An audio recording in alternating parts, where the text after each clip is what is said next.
Okay, so my name's Steve Vandergriff. I'm an accounting major at JU and I'm a senior.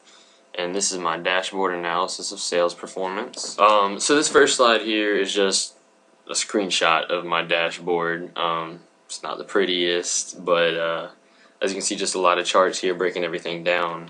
So I'm going to go into some highlights of that. And the first section is I kind of broke it down into this performance of the actual salesmen themselves. I broke it down into total units sold per salesman, sales of each product per salesman. I did the salesman's sales each year, and I also did how much revenue each salesman was generating with their sales because I found some interesting trends with that.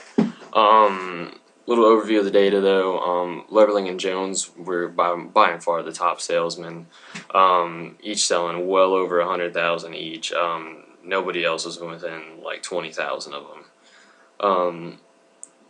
Looking at the chart though for the product was interesting because as you can see, almost every single salesman had their highest selling product as the MacBook Pro.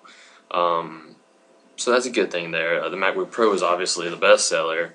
My question is can we start to market the other items, to try and get their sales up with the MacBook Pro instead of having such a big gap? In terms of the year-to-year sales, the top salesman Leverling, his were very steady, but the rest of the salesmen, they had a dip in 2011. So what happened during that year is what I've been kind of curious about, in terms of how can we make sure that doesn't happen again. In terms of sales revenue, Leverling was not even close. He was the third one, because he sold more iPods than any product and they were cheaper. As a company, we had some year-to-year sales goals to increase the online sales by 18% and the total sales by 12%. Unfortunately, in the online sales, that goal was not met, but in 2012, there was an increase of 16.76%. So that's pretty close. Positive trend there. The total sales goal was reached in 2012, not 2011. Again, what happened in that 2011 year, and how can we prevent that from happening again as a company? Was it just the economy, or is it something we're doing? And then another kind of section I broke it down into was the profit margin. How much profit are we generating from each product? Each salesman, how much profit are they generating? In terms of the product, the iMac and the MacBook Pro were over 85% of the profits in each year.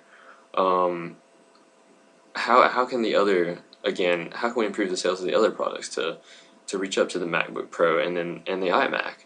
I know their cost is higher, but the sales in terms of units sold were also not very impressive. So, we want to kind of improve in that aspect and have all of our sales up and not just 2 of our 6 or our 5 products. But overall, again, in this data, 2011 was just a down year.